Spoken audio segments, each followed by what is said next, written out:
কেন্দ্ৰীয় সমিতিৰ সিদ্ধান্ত অনুযায়ী আমাৰ অসমৰ প্ৰতিটো বিধানসভা সমষ্টিত অহা 18 নৱেম্বৰ তাৰিখটো জুবিন গাৰ্গৰ যিহেতু জন্মদিন, সেই জন্মদিনটোতে আমি অসম গণ পৰিষদ দলে জাতীয় স্বাভিমান দিৱস হিচাপে পালন কৰাৰ কাৰণে সিদ্ধান্ত লোৱা হৈছে।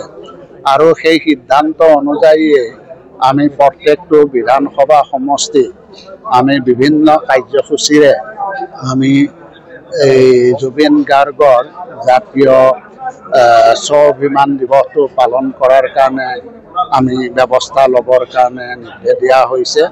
আৰু সেই অনুযায়ী আজি দৰং জিলাৰ যিকেইটা বিধান পৰিষদ আছে আৰু ওদালগুৰি জিলাৰ যিকেইটা বিধান পৰিষদ আছে, এই বিধান পৰিষদৰ এখন সভা আজি ইয়াত অনুষ্ঠিত কৰাৰ কাৰণে আমি নিৰ্দেশ দিছিলোঁ।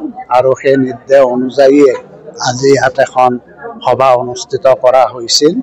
আৰু বিশেষকৈ আমাৰ যিখিনি বিষয়ববীয়া আছে, সেই বিষয়ববীয়াসকলক 2-3টা বিধানসভা 2-3টা জিলাত দায়িত্ব অৰ্পণ কৰিছে। আৰু সেই জিলাসমূহৰ অন্তৰ্গত বিধান পৰিষদৰ লগত আলোচনা কৰিব দিয়া হৈছিল।